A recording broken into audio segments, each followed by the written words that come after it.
Bé, això és el Mercat Solidari, que portem 18 anys fer-ho de manera consecutiva i és una idea que va sorgir dels pares i dels mares per recaptar fons per la Fundació. Nosaltres som una fundació de nois amb discapacitat de Badalona i fem diferents serveis. El que passa que, malauradament, per les subvencions públiques moltes vegades no arribem a cobrir totes les despeses que tenim i el Mercat Solidari ajuda a cobrir aquestes despeses.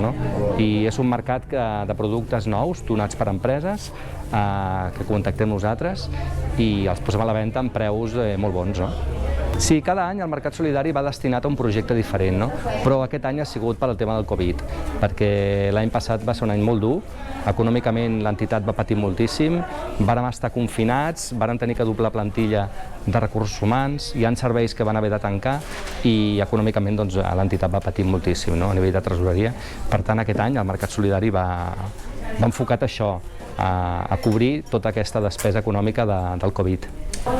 Aquí al mercat trobareu de tot, des de productes d'alimentació, vins i caves, drogueria, perfumeria, productes de la llar, sabates, de tot, de tot.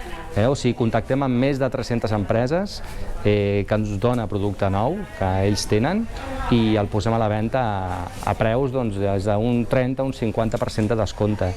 En diem sempre que és com un partit Corte Inglés, que trobaràs de tot el que puguis imaginar, des d'un Colgate fins a uns Sanex, fins a unes plantes, tot.